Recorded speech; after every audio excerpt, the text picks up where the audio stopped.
Hello, everyone. I hope you can hear me clearly. Hey, sorry I'm running a little bit late, but I popped on to do a live because I had this message that's like burning my insides to get out to you.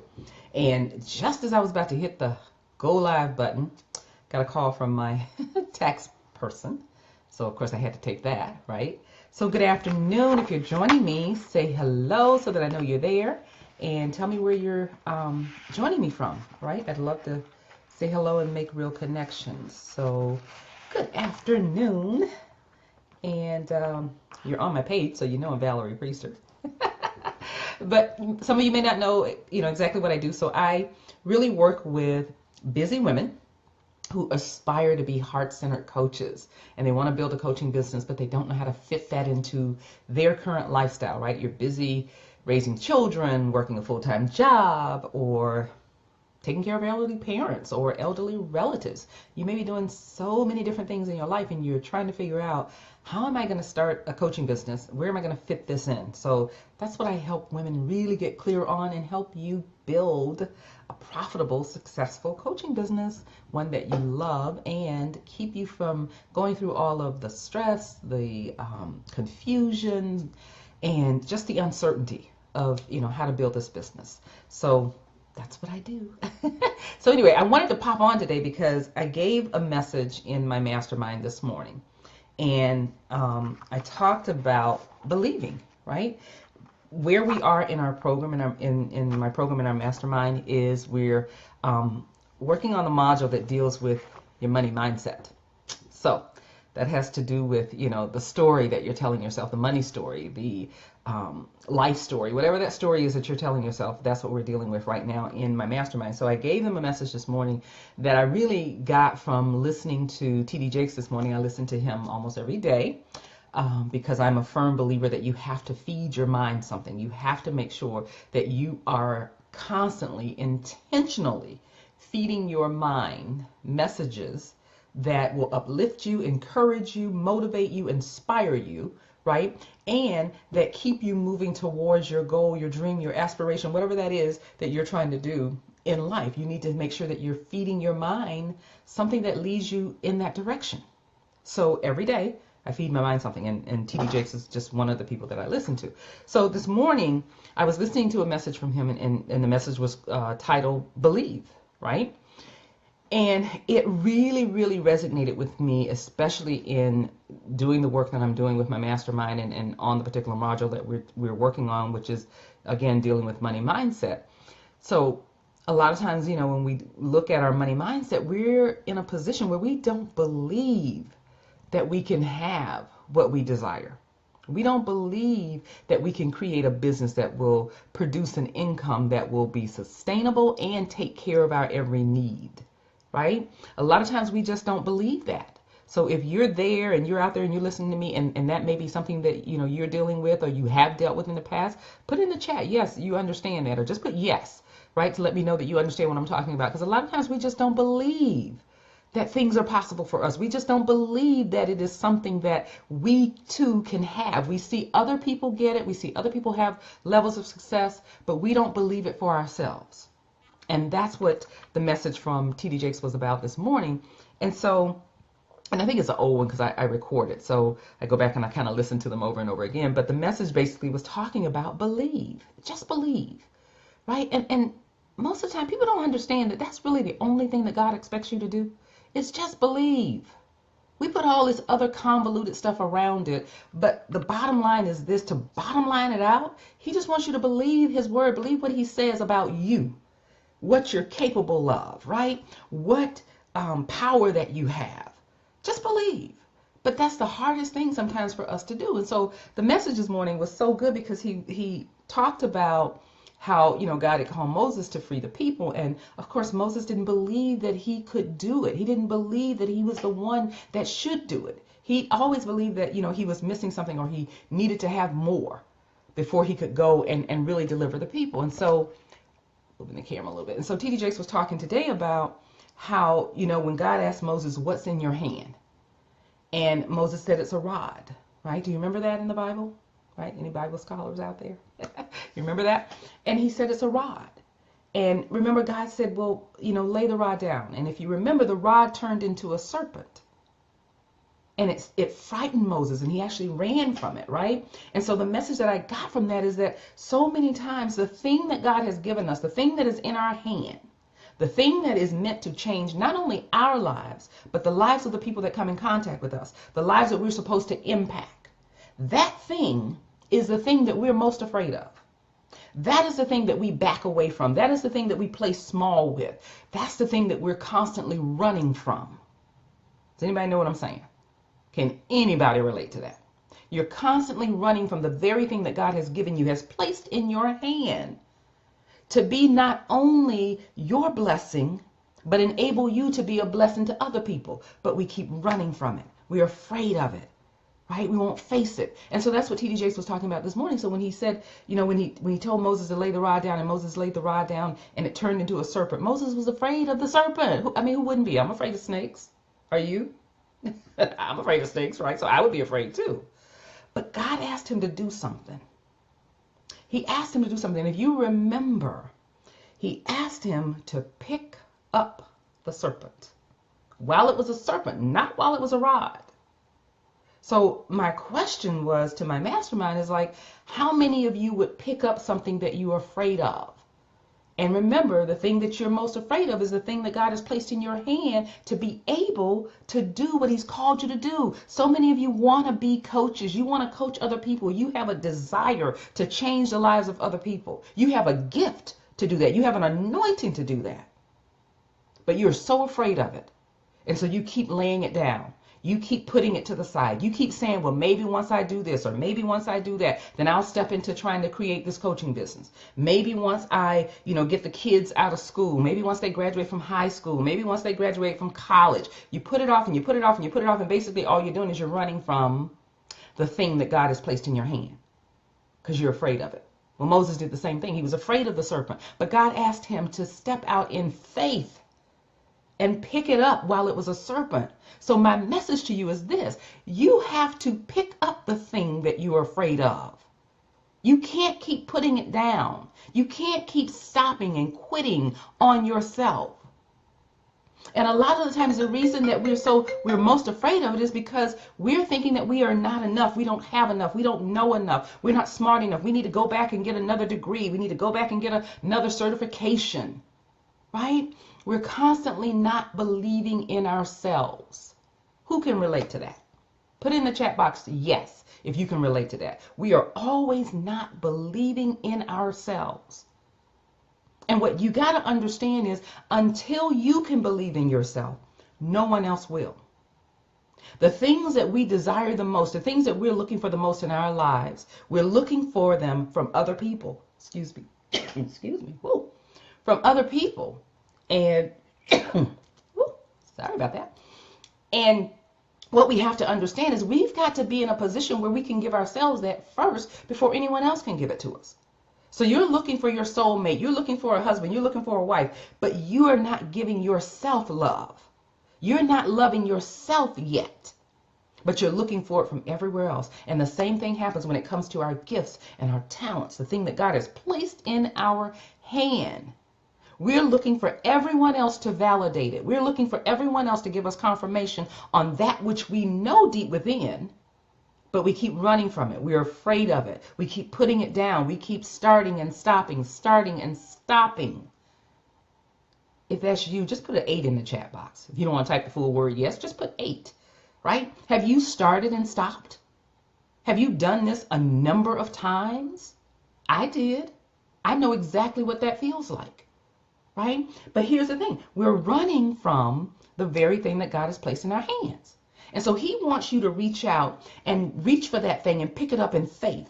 And faith means that you don't have to see how it's going to work out. You don't know how it's going to work out. You don't know what the other end is going to be. But most of the time we're so stuck on, I got to have a plan B. I got to know what it's going to look like on the other side. And that's not faith. Can I just tell you that that's not faith? If you can see the other side, if you know what it's going to work, how it's going to work out, if you know the outcome, that's not faith, right? And we're quick to, talk all of the good Christianese about, I'm an overcomer, I'm a believer, I am I'm a conqueror. I'm more than a conqueror, right? And no weapons formed against. We know all of the language, but yet we're still running from the very thing that God has placed in our hands. Yet we still are afraid to pick it up while it's in the serpent state. And being in the serpent state means that you don't know what the outcome is going to be. You don't know how it's going to turn out. But I bet you know this. You know deep within your heart, deep within your soul, deep within your spirit, that this is the thing that God has placed in your hand and that you are called to do. But you keep running from it. And so the other thing that he talked about was when we look at faith, right? He talked about the woman with the issue of blood. He talked about how, for years she went on and she had this issue of blood, right? And that's all she ever talked about. So that's why I'm also excited about like where we are in my mastermind, because the module that we're working on with the money mindset, right? I'm helping them understand that the things that you constantly talk about, the things that you constantly think about, right? The words that you speak over your life, the declarations that you speak over your life, because that's really what they are. Because the Bible tells us that our tongue has death and life in it. So every time you speak lack and poverty and not having enough and not being enough and not sure of yourself and not confident of yourself and not believing that you can have the things that God said you can have, every time you speak that, you're making declarations over your life. And so when you look at the woman with the issue of blood, what you have to understand is her issue was not necessarily the blood. Even though we know that the blood was flowing from her body nonstop, even though we know that to her that was the issue, her main issue was that all she talked about was the issue. If you remember, she spent all her money on doctors trying to resolve the issue. So her whole focus was on the issue. But her healing came when she changed her story. And when she changed her story to say, if I can only touch the hem of his garment, I shall be made whole. That was her new story. And if you read the Bible, not the translated version, but the original version of the Bible, it tells you in there that she repeated this over and over and over again. She didn't just say it one time. Our problem is we get stuck. We say one time that I'm an overcomer, or that I am more than a conqueror, right? Or that I can do all things through Christ who strengthens me. We may say it once or twice, but we're saying all this other stuff that is counterproductive to it. We're saying things like, I can't afford it. I'll never have enough. I can't do this. I can't do that. I don't have enough to do that. I can't start my business because I don't have any money. So we're speaking all of the things that are counterproductive to what we really want to happen in our business and in our lives. So what I need you to understand is that there is a time and there's a place that you're going to have to draw the line in the sand and say no more. I am going to speak and I am going to act on that which I say I believe. I'm a firm believer that what you really believe, you will speak. What you really believe, that's what you'll act on. When you woke up this morning and you stepped on your floor and got out of your bed, you believed that your floor would hold your weight. So you stepped on the floor. So the same thing is true when you have a dream, you have a desire, and you have something that you really want to do, such as starting a business, such as becoming a coach, such as being in a position where you can help impact the lives of others. When you really believe that, you'll start to take the action to walk towards that. And you'll stop running from the thing that God has placed in your hand. You'll stop running from the very thing that he has given you to not only provide for you, but to impact the lives of millions. That's what he's placed in your hand. So I wanted to give that message because it's still just as relevant and as fiery in my spirit right now as it was when I heard it this morning. And I need you to understand that you have to stop running from the thing that God has placed in your hand to make a difference in your life and place you in a position so that you can be the blesser of many. Not just so you can be blessed. This is not about you just making money. This is about you being in a position to help other people be blessed, to change the lives of other people. Your gift and your talent, your anointing, make no mistake about it, it's not just for you. So every day, every minute, every hour that you hold back on it, every time that you run away from it, you are denying The people that God has already preordained for you to help, you're denying them the help that they need. There's women that are crying themselves to sleep at night. There's men that are on the verge of committing suicide because they don't know what else to do, because you're holding on to the thing that God has placed in your hand. You're running from, not even holding on, you're running from the thing that God has placed in your hand. So that's the message I had to give you today. It's time to stop running. It's time to put it into action. It's time for you to start putting into play the thing that you know you've been called to do. Right? And the only way you're going to do that is you got to take action. That's the only way. You have to take action. You got to stop waiting on someone else to validate you. You got to stop being caught up in relationships and toxic relationships and being around people that don't feed into or believe your gift, your goal, your vision. Right? So if they are not for you, then why are they surrounding you? That's the question you got to ask yourself. Right? And so this requires that you got to clean some things out. You got to move some things out. You got to step away from some things. And some of you are so afraid to do that. But on the other side of that purging and that cleaning out is where the magic happens. But you're so afraid to do that. You're afraid that if I give up this relationship, I don't know what the future is going to look like. I may not get another husband, or I may not get another wife. But I'm here to tell you this. The other side is going to be a whole lot better than what you're currently tolerating and sitting in and not allowing yourself to step into your greatness because of. The other side of that is where your breakthrough is. You got to pick up the rod while it still looks like a serpent. Right? You're trying to wait until it turns back into a rod because you know what that is. Well, it's not going to turn back into a rod. It's going to be a serpent until you pick it up out of faith. And when you pick it up out of faith, that's when the change happens. That's when things begin to change in your life and the lives of other people that are around you. So it's time out for playing. Right? We're already now in the first month of the second quarter of 2017.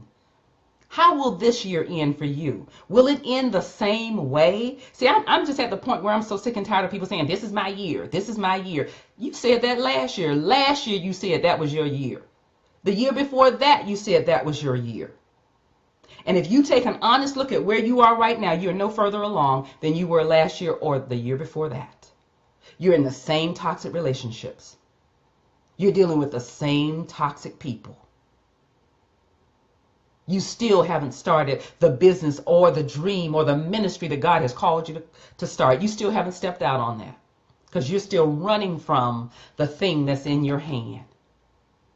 You're still talking about the old story. You're still talking about your current situation. You're not ready to make a change and change the story.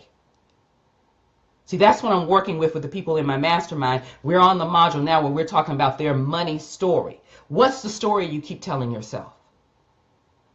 And you've got to be willing to change that story. You've got to be willing to start telling a new story. The woman with the issue of the blood, the only way that she got healed is she told a new story. Instead of her talking about the issue, she started talking about, if I could only touch the hem of his garment. That's where her healing came. And it came because of what she spoke out of her mouth. Now, I know those of you that are real religious, you're going to say, oh, well, it came because Jesus healed her. Well, yeah, we know that. But let me tell you this. He healed because she spoke it into existence. See, a lot of you are sitting and you're waiting for him to do everything, but you're not even speaking it into existence. So until you can get to the place where you speak it into existence and start to act on it, that's why it's still not happening for you. That's why you're seeing it happen all around you, but it's not happening for you. Because what are you speaking? What is your story? What is it that you say every day? You repeat every day, phrases and things that you speak over your life every single day. I guarantee if you stop and take a moment and just look at how am I speaking every day, you'll begin to realize this is why you can't afford anything, because that's what you keep saying. I can't afford that. Or this is why you can't start your business, because you keep saying I can't start my business because I don't have any money. Right? This thing is serious, y'all. It's serious. So either you're going to live out your dream, the desire that God has placed inside of you, and impact the lives of others and change your history, change your family's legacy, change what you leave behind on this earth, Are you going to leave this earth and take it all with you, and it will have done no one any good? Those are your two choices.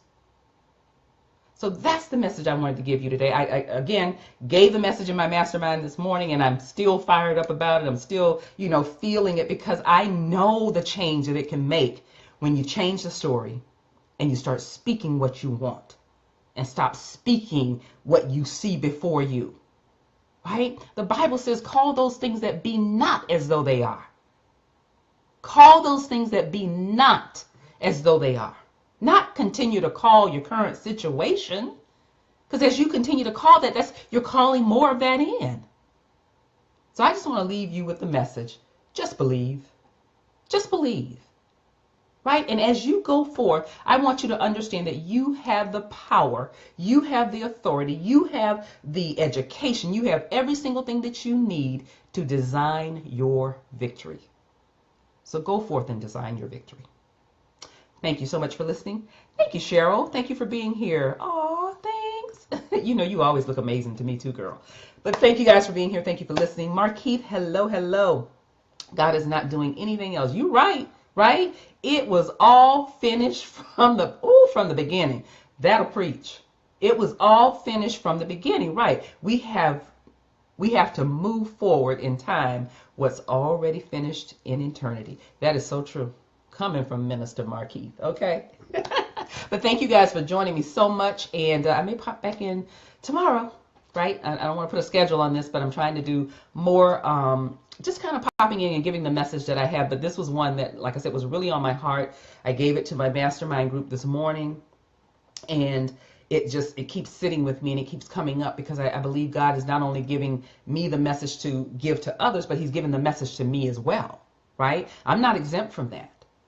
I have to work on the very same things that I talked about today, right? And I have to do that daily. It's not something you do one time and that's it, right? I don't ever feel like I've reached a place where, okay, I've done all I can do, or I've arrived and I'm there and I'm good. Oh no, this is a journey for me too, right? So I believe that when I minister to you, I minister to myself. So thank you guys so much. Remember, if you're not connected with me in Victorious Living Community, you can go to bit.ly/Victorious Living, or search for it right here on Facebook and join me over in the community. Hi, Pedra. Good to see you. Join me over in the community where, again, you can get encouragement, inspiration, motivation, collaboration, connections, right? All of that. But here's what I want to ask more than anything else, because I'm a people person. I love meeting people. Love it, right? And what I want to ask more than anything else is that if you're not already connected with me, reach out and connect to me. You can go to my website, victoriouslifecoaching.com, or on my Facebook page, Valerie Priester. Schedule some time to let's just chat, right? I want to hear what your dreams are. I want to hear what are the things that you're pushing towards that you just seem like you're stuck and you can't move forward. Right? Especially if you know that you're a busy woman and you want to be a heart-centered coach, or you're trying to be a heart-centered coach and you can't birth that thing. Okay? If that's you, I want you to reach out and I want you to connect with me. Schedule some time for us to talk. I really want to talk to you. I really want to hear what it is that you have going on in your head, right? That you are passionate about. But there's always two sides to this story. There's one side that keeps telling you, oh yeah, you're passionate about this and you want to do this and it's burning in your heart that you really want to do this. But then there's that other side that keeps saying you don't have everything you need. You can't do this. You're too busy, right? That side, right? I want to have a conversation with you so we can eliminate that side and get you moving forward into walking out your dream, your goal, whatever it is that God has called you to do, right? Especially if you're looking to be a heart-centered coach. So connect with me. Go to Valerie Priester here on Facebook, or you can go to Victorious Life Coaching website and schedule some time and let's have a conversation. I would love to talk with you. So until next time, guys, you have an amazing rest of the day, and we'll see you the next time. Thank you so much for being here. Bye.